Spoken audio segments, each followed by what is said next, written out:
Hello everyone, this is Donna, and this is Chapter 8 of Endgame. It's called Gloves On, Prince William, Heir to the Throne. And this, let me read you this quote.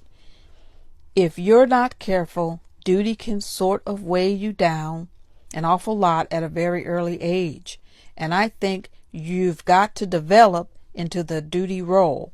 This is Prince William, 2016 BBC News interview. In this chapter, it's focusing on Prince William. It's very, very timely, this chapter. We've learned that that King Charles is ill with cancer. He's in treatment. And Prince William has shown lately that this has weighed heavy on him. He was seen at an investiture. Apparently he appeared drunk. People were saying that he was drunk. He was weaving back and forth. He was dropping the implements that he was given to the people there who was coming to be invested. And he was seen at a gala, and he was walking in. He doesn't appear to be very, very on his game. And I can understand being weighed down. I have great sympathy for Prince William right now. The question has come up, where is Kate? No one knows where Princess Kate is, and everybody is asking that question. The palace isn't giving an answer. The Spanish press stands behind the idea that she fell, or that she had to be put into a coma. Something went wrong after her operation. Now they're saying it may be 9 months before we will see Kate Middleton. Prince William went to a gala, and he was seen at a gala sitting next to a woman. And if you think about all of the criticism and gossip that surrounds him when he's sitting next to a woman, he's not with Kate. He's had pictures of him partying with women. It makes you think that the people around him and even himself, they're not thinking. He should have been sitting next to Tom Cruise, not this woman. But, you know, Prince William's tried to distance himself. Omid talks about that from racism within the firm. He has come out and said that the family wasn't racist. He came out and wanted something done about Lady Susan Hussey, but the woman that she was insulting, Miss Falana, didn't think that they had done enough. Okay, he says in terms of public opinions and optics, when he comes out and tries to be diverse and basically has efforts like he went to Turkey and Syria, that it's a win-win for the next king. He's concerned about the way he looks. Let me read you this. This is Prince William, a private self, often struggles with the public mask, particularly when under duress. With the heir, it's the stark difference between William, Prince of Wales, and Willie, husband, brother, and friend, that place his divided nature in such high relief.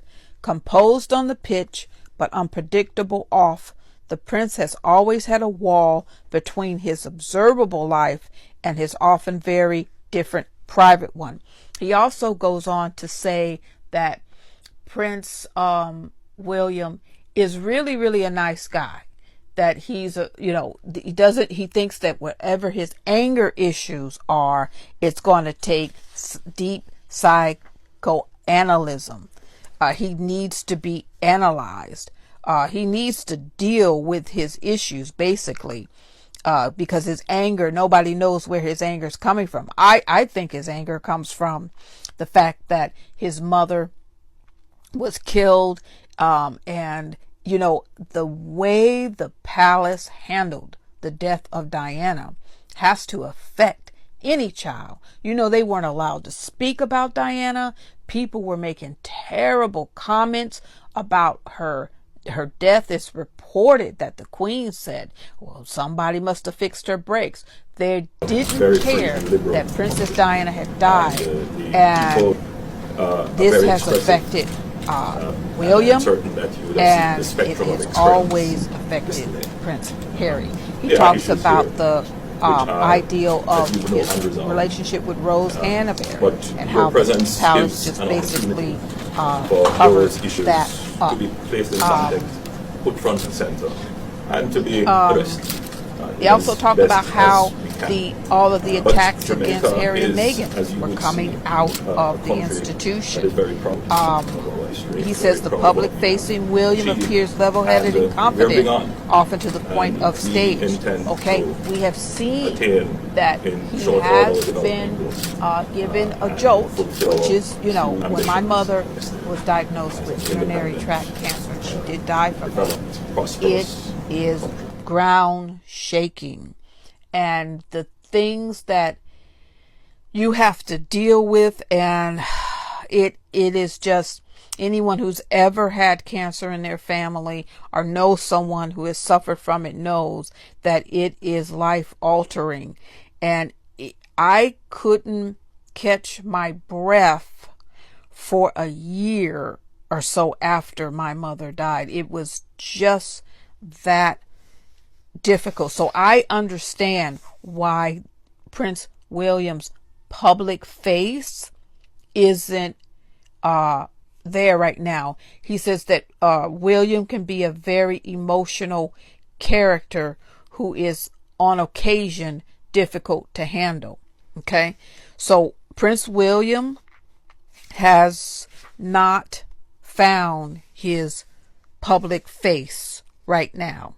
Okay, he talks about how William felt that Harry's relationship with Meghan, that William thought Meghan was a living embodiment of an outsider.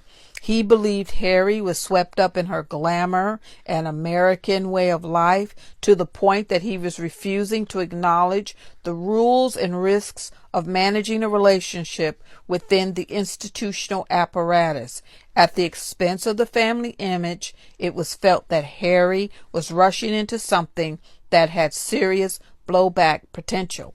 This ideal of them being that royals or even the English have to be protected from the American way of life is not new. I have seen this with people that I have known who were British, that the people around them don't want them to be too close with Americans because they're afraid that they will be taken over by the American way of life and not be able to handle it. Remember the abdicated king, his father forbade him from ever going back to America because remember when he went to visit America, that it was thought that he was enjoying his life too much, or that he was having American sensibilities. And at the time, being a divorced person was difficult, but the most important thing is that they didn't like their king having an American attitude. So this is what Harry has been faced with, and also the critics are saying that his life looks shallow to them. Harry is in full service mode, and he is one of the most kindest people that you can see his kindness even if you never meet him. So what Prince William is facing is the fact that he's not a hard Windsor. He isn't. He is a Spencer. And whatever he's going through, I don't agree with the way he treats Kate.